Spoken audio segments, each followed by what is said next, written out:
Good morning, everyone.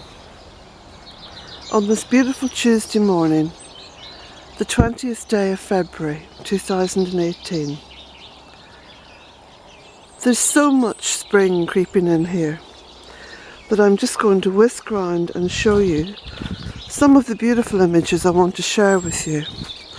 Now, the first one happens to be all the beautiful catkins on the hazel, one of the hazel trees, because I've planted masses of hazel trees. And this one round here just happens to have a beautiful display. Here we go. Look at this, isn't that lovely?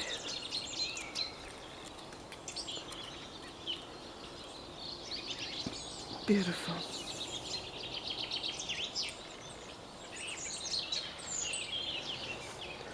Now the next thing I want to show you happens to be all the way down at the pond.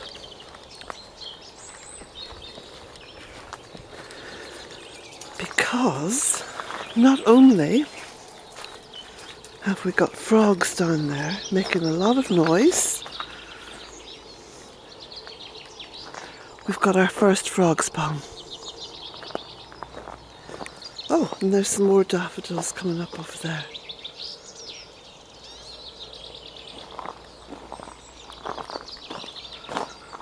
Lots of signs of spring here on the ribes as well. And we've even got flowers on this one. Showed you that yesterday.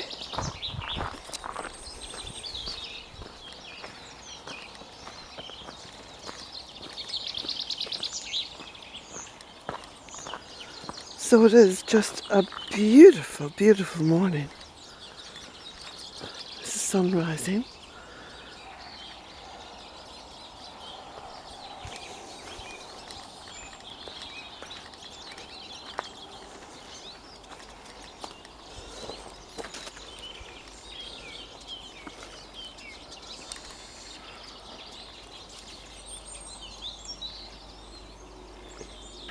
I've got my coffee. Quite strong today.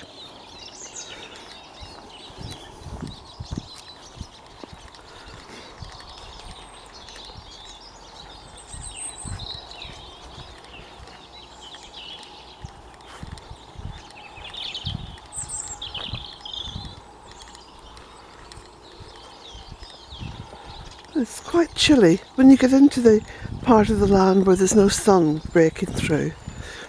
It is quite chilly, a little bit of frostiness in the air, but no signs of frost.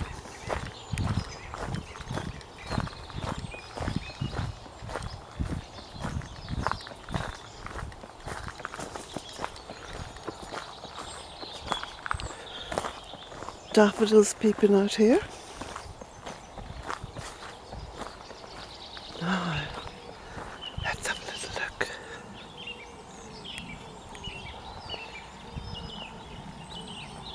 Jack? Oh, he's a rascal. Come up this way, come on.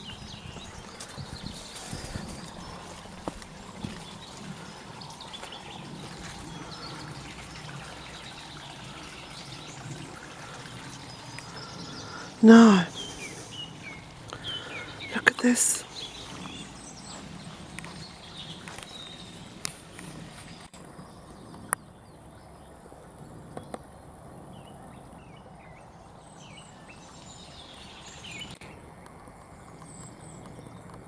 Lots and lots of frog spawn.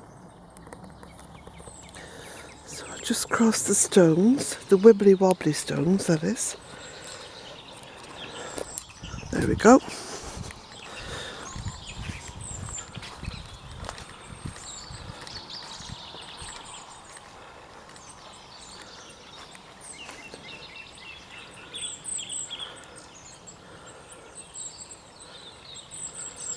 Now the frogs aren't up and croaking yet, but they will be as soon as that sun rises a little bit higher. So towards say 11 AM, midday, there'll be a real frog chorus down here. So I'll come back down and make a little video around that time. Now, I'll just go up here.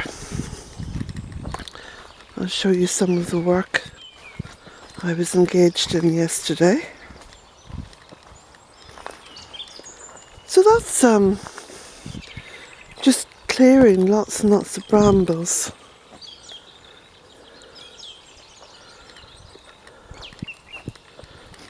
Because I planted, I think it was 5 hazel trees just in one specific area up here. And of course the trees that I plant are usually very small trees. Just little baby ones. And that lovely lime tree with all the dew on it. Isn't that gorgeous?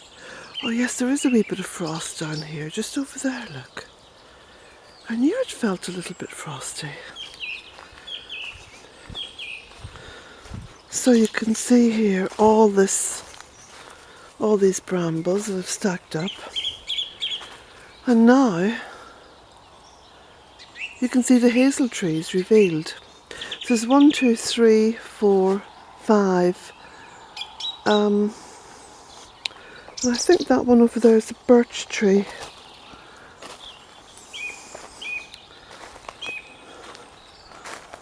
Oh no, that's a hazel as well. Look at the little tiny little catkins on it. So 1, 2, 3, 4, 5, 6, 7. Oh, and I thought I just planted 5, but I planted 7. 7, of course, is one of those wonderfully magical numbers.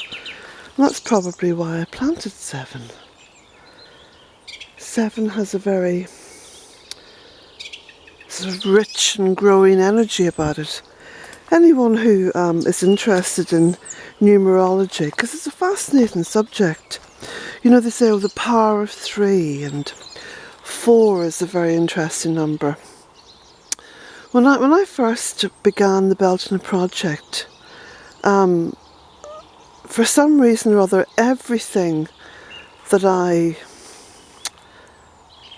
did had a 4 attached to it. So for example, when I was making my own soaps and selling them in the market, I sold them for €4 each. And when I was making, I also was making my own hand lotion and body lotion, all organic and edible. In fact, everything I made was edible, in terms of if a child ate it, it wouldn't poison them at all.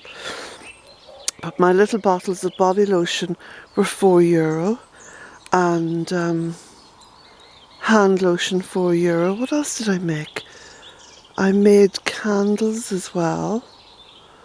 No, I made the big pillar candles, so they were €8. But 4 was a number that I used a lot. Well then, in planting these trees here, I planted 7. 7 just seemed appropriate. Sometimes I do things and I don't even think really about what I'm doing. It's just like a subconscious flow of thought. So, a bit like James Joyce, the way he wrote in what was called a stream of consciousness. So I don't kind of analyse too much why I'm doing what I'm doing. But, yeah. So just beyond those hazel trees then is a Bramley apple tree that was covered. It was covered in brambles yesterday. And then beside it is a ribes sanguinum. I'll just walk down here so you can see.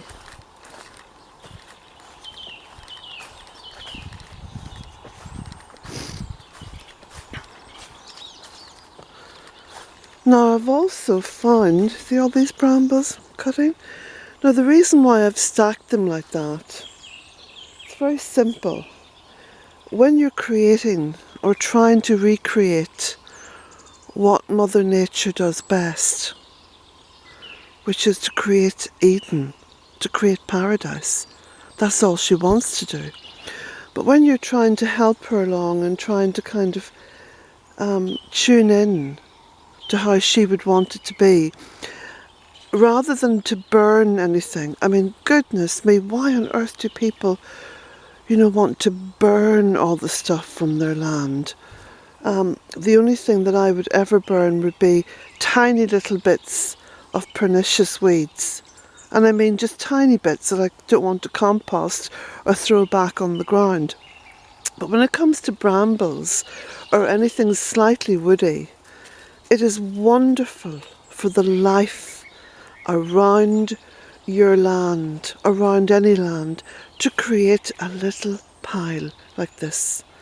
Can you think of yourself as like a little field mouse, or a tiny little mammal, or a little frog even, and you want to go somewhere that's safe, that's covered, that is to all intents and purposes a safe home? Look at that. That's where I would go. So these little places are very, very important. We have to start thinking of all life, not just our own. That's the problem. That's why we've got to this situation where there's extinction and mass die-off and, nature struggling. Because we've been thinking about ourselves. And there's no joy in that. There's no joy.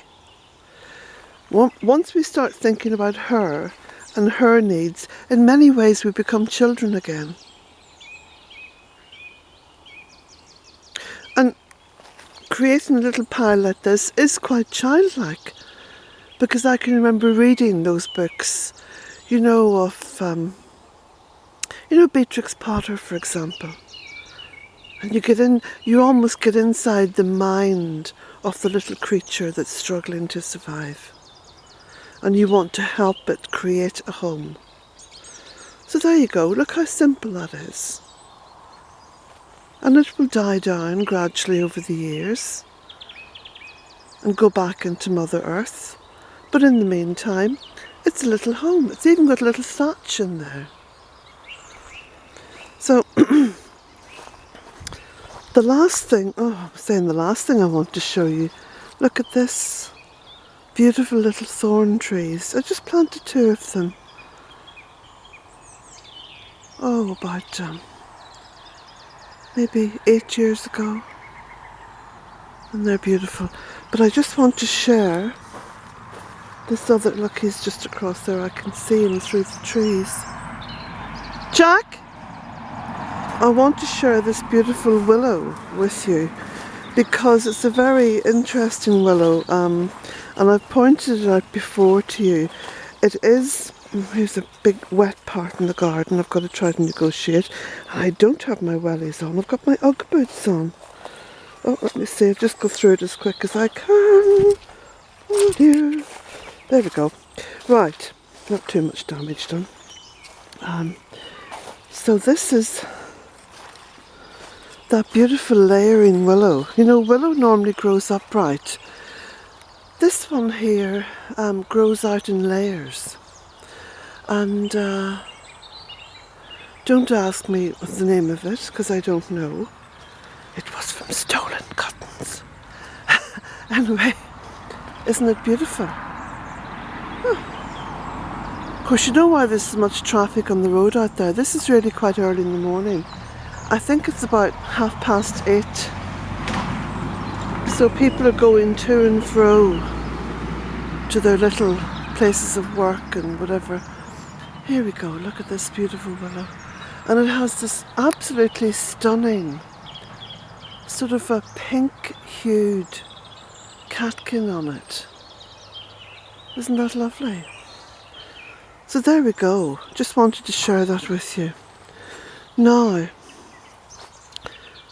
I might make a new path through here at some point, because parts of the path going the other way are a little bit wet. So when I do eventually get the lawnmower out, what I may do is cut a new path through. Of course, where you make a path, you've got the potential then to planting on either side. There's another little hazel.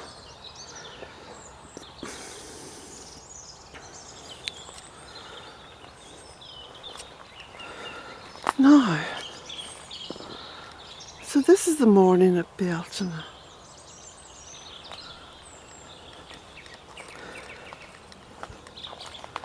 Now I'm going to be working over in the tunnel later on. So what I might do, all things being equal, I might make another little video later and just concentrate it on the tunnel and what I'm doing. Tomorrow, I hope to go down to Sligo. My daughter needs to go down there. She's got a little bit of business to do in Sligo. So she said, "Oh Mum, do you want to go down?" I said, "Well, I'll tell you what, I'll drive you down. Because my little car is so economical on petrol that it's about half the price really going in my car."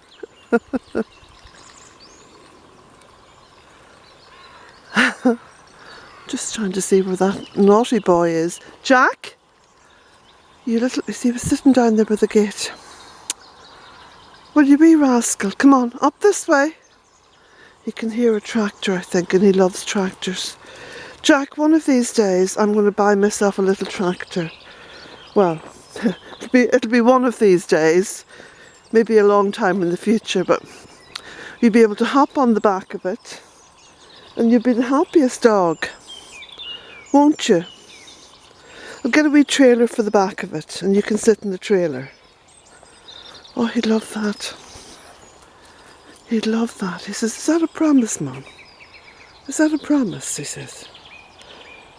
Well, it's a dream that might turn into a promise.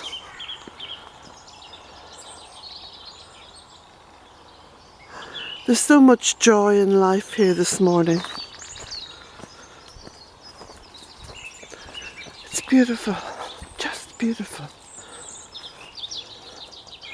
Sometimes I get quite emotional, when you're surrounded by all this and all the signs as well. And then there's also this beautiful smell in the air, the smell of spring. It's overwhelming. I never really understood the meaning of that word, overwhelm. Yes, hang on a minute. I understood it in terms of grief before I came to Bealtaine. Because when you'd be at a funeral or something like that, there was this overwhelming sort of tide of grief. But I never understood what it was like to experience an overwhelming sense of joy that would leave you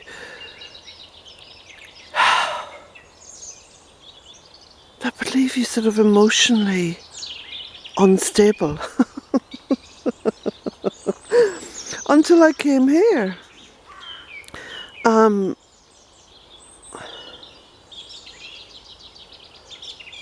No, that's not true. Until I started planting here. And there could even be a scientific reason for that.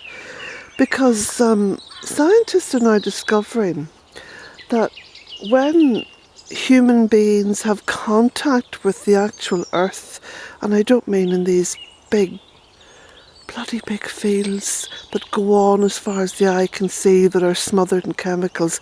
I'm not talking that kind of agriculture, because that's hell and damnation. No, I'm talking about just getting out onto the earth and touching the earth. Skin to skin, that skin to skin touch. Scientists have now recognised that there's all kinds of bacteria and stuff which can almost, now I'm not putting this right in scientific terms, but you can probably put it into your search engine and find out lots and lots about it. But that healthy bacteria, that good bacteria, can transmit in some way or other to you. and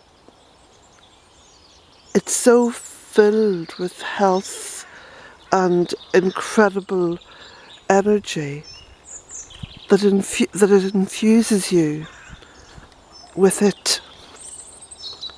So it's this contact thing, isn't it? It's contact. Do you know, I think this is what we're experiencing now, at this time in our humanity. We are experiencing, if we choose to, this incredible contact one-to-one with Mother Earth. Come on, Jack. You're my good boy, aren't you? Look, as soon as you say good boy, the wee tail starts wagging. Are you my good boy? Are you my friend? He says, I am. Of course I am. What are you asking that for?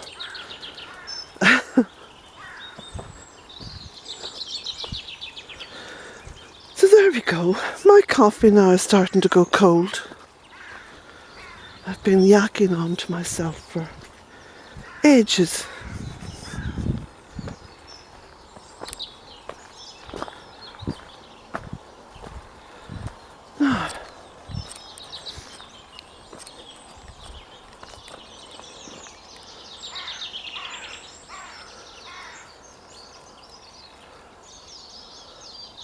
All the life,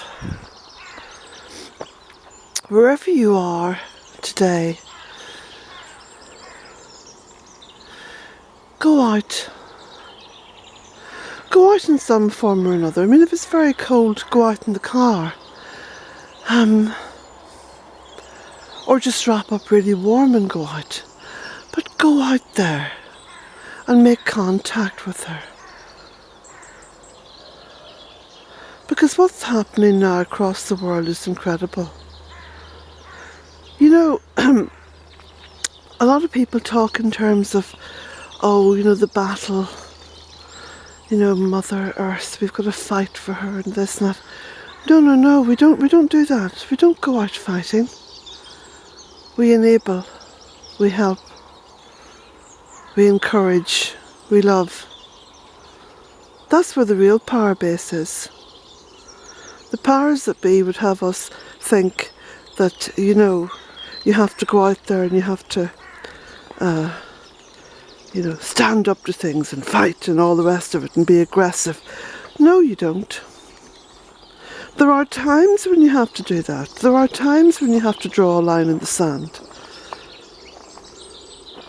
But if you're doing things right, they're few and far between. No, the real